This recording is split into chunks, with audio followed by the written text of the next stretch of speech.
Ray from the Breakout 2020 Holiday Club team, and today I'm going to show you, well, some origami, which is all about folding paper. And the theme for this week, as you probably already worked out, is peace. And the one thing that reminds us of peace, or the symbol that we think of, is the bird that's a dove. And a dove is white, so we're going to use some white paper to fold it to create a peace dove. And to start off, we need to create that A4 sheet into a square. And the best way to do that is to take that corner, line it up with the other edge, make a diagonal fold, and then the bit we don't want is that rectangle on the end. So take my pair of scissors and we'll cut that off. Now you might think, well, why a dove for the theme of peace? Well, I think it goes back really way back thousands of years to the story of Noah's Ark, because if you remember, when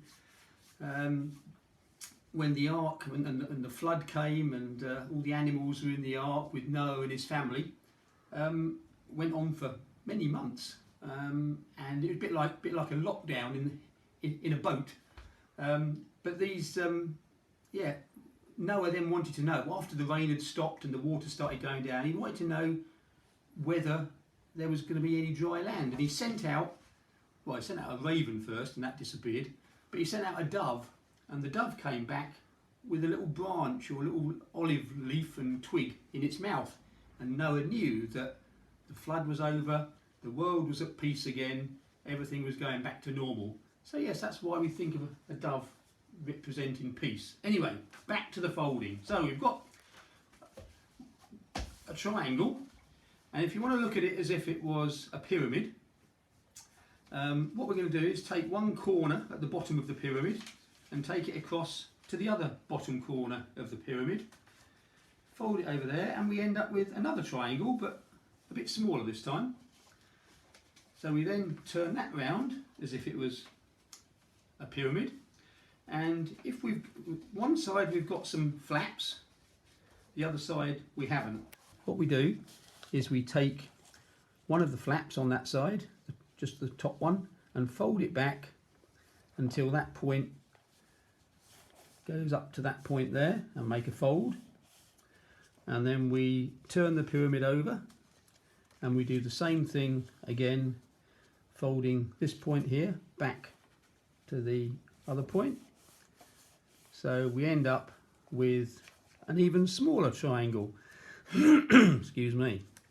So this time, instead of the pyramid going to be that way up, we're going to turn it upside down pyramid with the point towards us, and we're going to take one of those points, because we've got 2 points to play with here. We're going to take the top point and take it up to the top edge just so that it touches, and then fold along there. Now this is where it gets tricky, because we need to really make that fold a good one. So use your nail if you can and make it a really good fold, because we're now going to do what we call a reverse fold.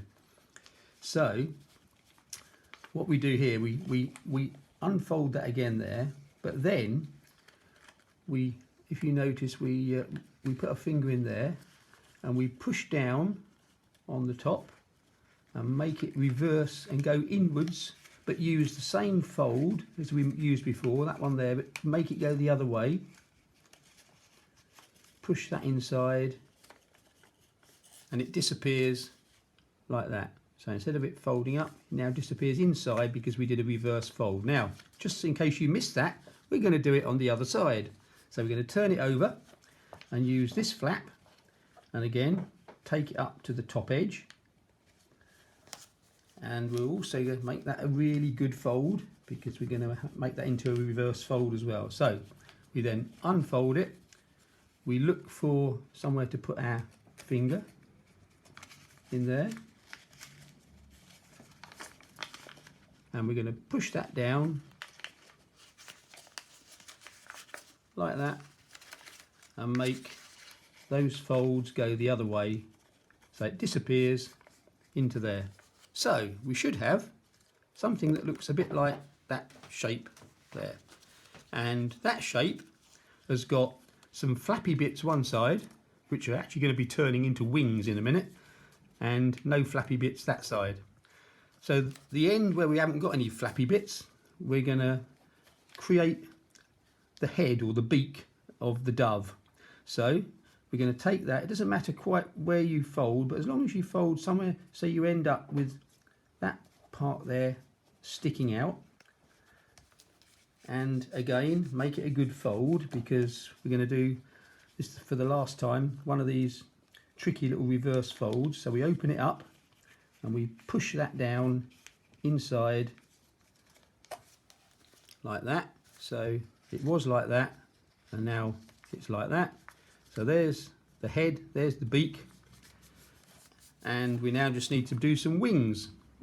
So we take the top flap and we push it up as far as it can go and make a fold along there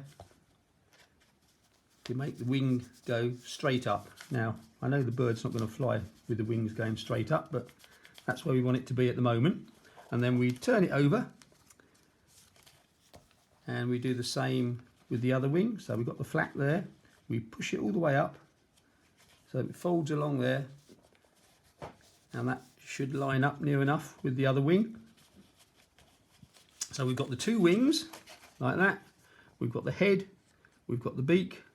Now I don't know whether you have seen many doves, but doves have a very interesting tail because they have a fan tail, and not like a normal bird. The tail fans out, and that's the bit we need to now try and create on this origami dove, this piece dove. Okay, so we've got it laying flat at the moment, and we're going to take this part here, which is the tail, and if you remember that we've got that piece edge of the paper along here, we're going to use that edge to fold that down as far as it will go, like that. Okay, and then we're going to bring it so that it points straight up, so everything else is flat on the table, but this bit here is pointing at right angles to the table. And then we're going to put our finger in there, we're going to press down on here. Can you see that? We're going to press down so that that fold stays in the middle, and it goes, keep going down and down and down until it's flat, and then we make two creases there and there, so it looks a bit like a kite shape. Can you see that shape of a kite on its tail? But of course the tail at the moment is all on one side of the bird. So what we're going to do is lift it up like that, take that kite shape and then twist it so that it folds the other way, so that when it release we then get the kite shape that's flat and symmetrical on both sides of the bird. And then we bring the wings down, and there we have our piece dove, especially for you. Now if you want to be really clever, you could get a piece of cotton. You can make a few of these and make a mobile. You attach a piece of cotton onto the top of the body there, and you can hang it from the ceiling so that it flies in the air, and make a few of them and have a whole swarm of doves. So how do you call it? A swarm of doves? What do you call it? A collection of doves. So hopefully that makes sense, and you can always, go through it again and try again and see how you get on. But please show us what you've made. I mean, you could even put some eyes and colour in the beak, and put some feathers, draw some feathers on the fantail. But yeah, take a picture of what you've done, send it through to us, and we'll enjoy looking at that and sharing it with everybody else. So enjoy.